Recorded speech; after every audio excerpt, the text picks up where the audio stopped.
সম্মানিত দর্শক ও শ্রোতাবৃন্দ, আসসালামু আলাইকুম। আমি নতুন একটা বিষয় নিয়ে আলোচনা করার জন্য আপনাদের সামনে হাজির হলাম। এখন যে বিষয়টি নিয়ে আলোচনা করতে যাচ্ছি সেটির শিরোনাম হচ্ছে নতুন রাজনৈতিক দলের আত্মপ্রকাশ এবং প্রাসঙ্গিক ভাবনা। তো নতুন রাজনৈতিক দলের আত্মপ্রকাশ এটা নিয়ে অনেকদিন ধরেই গণমাধ্যমে, সোশ্যাল মিডিয়াতে বিভিন্ন সময় আমরা এ বিষয়ে খবর পাচ্ছি এবং সাম্প্রতিককালে একটি জাতীয় পত্রিকা এই নিয়ে বিস্তৃত রিপোর্ট করেছে গত 16 ফেব্রুয়ারি 2025 সালে। এখানে যে রিপোর্টটি ছাপা হয়েছে ওখানে বলা হচ্ছে, বৈষম্য বিরোধী ছাত্র আন্দোলন ও জাতীয় নাগরিক কমিটির উদ্যোগে আত্মপ্রকাশ করতে যাওয়া নতুন রাজনৈতিক দলের নাম চূড়ান্ত হতে পারে চলতি সপ্তাহে। আর এই মাসের শেষ সপ্তাহে দলটির আত্মপ্রকাশ ঘটতে যাচ্ছে আনুষ্ঠানিকভাবে।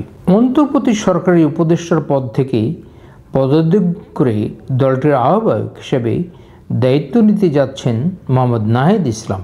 তবে নতুন দলের দ্বিতীয় শীর্ষ পদে কে আসেন তা এখনও চূড়ান্ত হয়নি। এই পদের জন্য আলোচনায় আছেন জাতীয় নাগরিক কমিটির আহ্বায়ক নাসিরউদ্দিন পাটোয়ারি, সদস্য সচিব আক্তার হোসেন ও মুখ্য সংগঠক সার্জিস আলম। ফেব্রুয়ারি তৃতীয় সপ্তাহের মধ্যে দলের নামসহ অন্যান্য বিষয়ে চূড়ান্ত হয়ে যাবে। এরপর এ মাসের শেষ সপ্তাহে আনুষ্ঠানিকভাবে আহ্বায়ক কমিটি ঘোষণার মধ্য দিয়ে দলের যাত্রা শুরু হবে। দিনটি হতে পারে 25 ফেব্রুয়ারির আগে বা পরে। নতুন দলের যাত্রা আহ্বায়ক কমিটি গঠনের মাধ্যমে হতে পারে। নাগরিক কমিটির দায়িত্বশীল একটি সূত্র সাংবাদিকদের জানিয়েছেন, নতুন দলের দ্বিতীয় সর্বোচ্চ পদে কে আসছেন তা নিয়ে এক ধরনের প্রতিযোগিতা রয়েছে। প্রধান দুটি পদের বাইরে অন্য শীর্ষ পদগুলোতে পছন্দের নেতাদের বসাতে তৎপর নাগরিক কমিটির বিভিন্ন অংশ। নতুন দলের বিষয়ে জনমত জরিপ করছেন বৈষম্য বিরোধী ছাত্র আন্দোলনের জাতীয় নাগরিক কমিটির নেতারা। 5ই ফেব্রুয়ারি শুরু হওয়া এই কর্মসূচির নাম আপনার চোখে নতুন বাংলাদেশ। এই জরিপ হচ্ছে অনলাইনে। এর পাশাপাশি জেলায় জেলায় বিভিন্ন শ্রেণী পেশার মানুষের মতামত সংগ্রহ করা হচ্ছে। জরিপে মানুষ ইতিবাচক সাড়া দিচ্ছেন বলে জানান বৈষম্য বিরোধী ছাত্র আন্দোলন ও জাতীয় নাগরিক কমিটির নেতারা। তরুণদের রাজনৈতিক দল গঠনের উদ্যোগে স্বাগত জানিয়েছে বিএনপি। এ প্রসঙ্গে অবশ্য গত 25শে জানুয়ারি এক অনুষ্ঠানে ভার্চুয়াল বক্তব্য বিএনপির ভারপ্রাপ্ত চেয়ারম্যান তারেক রহমান সাহেব বলেন, রাজনৈতিক দল গঠন করতে গিয়ে কেউ যদি রাষ্ট্রীয় কিংবা প্রশাসনিক সহায়তা নেন সেটি জনগণকে হতাশ করবে। অতীত থেকে বেরিয়ে এসে তরুণরা নতুন পথ রচনা করবেন, তবে কোনো প্রশ্নবিদ্ধ পথ নয়। পথটি অবশ্যই স্বচ্ছ হওয়া উচিত। বৈষম্য বিরোধী ছাত্র আন্দোলনের নেতৃত্বে গত বছরের 1 জুলাই সরকারি চাকরিতে কোটা সংস্কারের দাবিতে টানা আন্দোলন শুরু হয়। এই আন্দোলন এক পর্যায়ে গণ অভ্যুত্থানের রূপ নেয়। ছাত্র জনতার সেই অভ্যুত্থানে গত বছরের 5ই আগস্ট আওয়ামী লীগ সরকারের পতন ঘটে। এর আগেই আন্দোলন পরিচালনায় করতে 8ই জুলাই 65 সদস্যের সমন্বয় টিম গঠন করেছিল বৈষম্য বিরোধী ছাত্র আন্দোলন। পরে 3 আগস্ট তা বাড়িয়ে 158 সদস্য করা হয়। গত বছরের 22শে অক্টোবর ঢাকার কেন্দ্রীয় শহীদ মিনারে সংবাদ সম্মেলন করে বৈষম্য বিরোধী ছাত্র আন্দোলন সমন্বয়ক টিম বিলুপ্ত করে 4 সদস্যের আহ্বায়ক কমিটি ঘোষণা করা হয়। তখন বলা হয়, বৈষম্য বিরোধী ছাত্র আন্দোলন ব্যানারে ফ্যাসিবাদের পতন ত্বরান্বিত হয়েছে, তাই দেশের মানুষ মনে করে এই ব্যানারের কার্যক্রম এখানেই স্থগিত হওয়ার সুযোগ নেই। এরপর কেন্দ্রীয় আহ্বায়ক কমিটি, নির্বাহী কমিটি ও বিভিন্ন সেল গঠনের পাশাপাশি জেলায় জেলায় ও বিভিন্ন প্রতিষ্ঠানে কমিটি গঠন করেছে বৈষম্য বিরোধী ছাত্র আন্দোলন। অন্যদিকে অভ্যুত্থানের শক্তিকে সংগঠিত করে দেশ পুনর্গঠনের লক্ষ্যে গত বছরের সেপ্টেম্বরে যাত্রা শুরু করে জাতীয় নাগরিক কমিটি। তারা এখন পর্যন্ত দেশের প্রায় 300 থানায় কমিটি করেছে। নতুন দল গঠনের প্রক্রিয়ায় নেতৃত্ব দিচ্ছে জাতীয় নাগরিক কমিটি।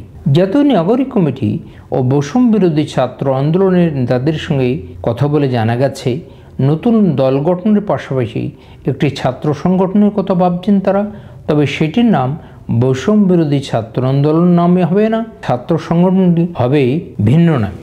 সম্মানিত দর্শক শ্রোতাবিন্দু, আমি এতক্ষণ যে বিষয় নিয়ে আলোচনা করছিলাম, নতুন রাজনৈতিক দলের আত্মপ্রকাশ এবং প্রাসঙ্গিক ভাবনা। এখন আমাদের মনে স্বাভাবিকভাবেই প্রশ্ন আসে যে এত দল থাকতে আবার নতুন একটি রাজনৈতিক দলের আত্মপ্রকাশ জরুরি হয়ে পড়ল কেন? এ নিয়ে পত্রপত্রিকা, সোশ্যাল মিডিয়া, বিভিন্ন গণমাধ্যমের যেসব রিপোর্টগুলো এসেছে, আমি খুব কৌতূহলের সাথে এগুলো জানবার চেষ্টা করেছি, পড়বার চেষ্টা করেছি এবং আজকে তো আলোচনা করলাম। আপনারা জানেন যে দীর্ঘদিন ধরে বাংলাদেশের প্রধান প্রধান বিরোধী রাজনৈতিক দলগুলো আওয়ামী লীগ সরকারের বিরুদ্ধে আন্দোলন করে আসছিল, কিন্তু গত 15-16 বছর আন্দোলন করেও খুব একটা সুবিধা পাওয়া যাচ্ছিল না। দুর্দান্ত প্রতাপের সাথে আওয়ামী লীগ দেশ শাসন করে যাচ্ছিল এবং বিগত বেশ কয়েকটি নির্বাচনে, জাতীয় নির্বাচনে দেশের বেশিরভাগ মানুষ তাদের ভোট প্রয়োগ করতে পারেনি। এমত অবস্থায় গত বছরের জুলাই থেকে শুরু হলো এই সরকারের বিরুদ্ধে আন্দোলন এবং সরকারের বিরুদ্ধে আন্দোলন শুরু হওয়ার আগেই ছাত্র কোটা বিরোধী আন্দোলন শুরু করেছিল। একটি পর্যায়ে এই আন্দোলনটি সরকার পতনের আন্দোলন রূপে রূপান্তরিত হয় এবং শেষ পর্যন্ত এই ছাত্ররাই মূলত এটা নেতৃত্ব দিয়েছে এবং তার সাথে যোগ দিয়েছে দেশের আপামর জনসাধারণ এবং বিভিন্ন রাজনৈতিক দলের নেতারা। এবং এই তরুণ ছাত্রদের নেতৃত্বেই গত 5ই আগস্ট 2024 সালে আওয়ামী লীগ সরকারের পতন হয় এবং তার কিছুদিন পরেই আমরা শুনতে পারি যে এই বৈষম্য বিরোধী ছাত্র আন্দোলনে যারা নেতৃত্ব দিয়েছে তাদের ভিতর থেকে নতুন একটি রাজনৈতিক দল গঠন করা হবে। এটা তো বেশ কয়েক মাস আগের কথা। এখন বর্তমানে এইটি বাস্তবে রূপ পেতে যাচ্ছে। আশা করা যায় যে ফেব্রুয়ারির ভিতরেই এই নতুন একটি রাজনৈতিক দলের আত্মপ্রকাশ ঘটবে এবং যে রাজনৈতিক দলের আত্মপ্রকাশ ঘটবে তাদের চূড়ান্তভাবে এই মুহূর্তে প্রস্তুতি চলছে। আশা করা যায় যে খুব শীঘ্রই অর্থাৎ ফেব্রুয়ারি মাসের ভিতরেই এইটি রাজনৈতিক দলটি তাদের আত্মপ্রকাশ ঘটবে এবং তাদের কার্যক্রম ইতিমধ্যেই শুরু হয়ে গেছে। এবং এই যে নতুন একটি দলের আত্মপ্রকাশ ঘটতে যাচ্ছে, এত রাজনৈতিক দল থাকতে কেন এইটির আত্মপ্রকাশ প্রয়োজন হয়ে পড়ল?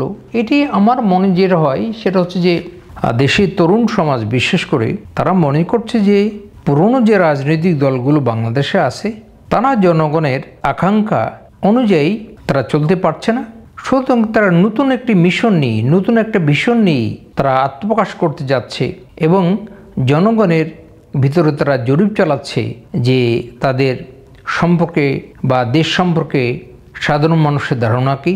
ওই জরিপ কার্যটি যে চালানো হলো সেখান থেকেই হয়তো এই নতুন দলটি জনগণের আশা আকাঙ্ক্ষা এবং ভবিষ্যতে তারা রাজনৈতিক দলগুলোর কাছে কী প্রত্যাশা করে এ বিষয়ে একটি হয়তো ধারণা পেয়েছে। তো যাই হোক, এই নতুন রাজনৈতিক দলটি যেটি আত্মপ্রকাশ ঘটবে, বাংলাদেশে তো অনেকগুলো রাজনৈতিক দল আছে এবং নতুন যে রাজনৈতিক দলটির আত্মপ্রকাশ ঘটবে তারা দেশের গণতন্ত্র, দেশের জনগণের আশা আকাঙ্ক্ষা অনুযায়ী তারা কাজ করতে পারবে বলে আমরা প্রত্যাশা করি। এই মুহূর্তে নতুন রাজনৈতিক দল সম্পর্কে আর বিশেষ কিছু বলতে চাচ্ছি না। এই বিষয় নিয়ে ভবিষ্যতে আরও কথা বলা যাবে। আপাতত আজকের মতো এই বিষয়ে কথার সমাপ্তি টানতে যাচ্ছি। আপনাদের সবার সুস্বাস্থ্য কামনায় আমার আলোচনাটি এখানেই শেষ করছি। আপনাদের সবাইকে অসংখ্য ধন্যবাদ।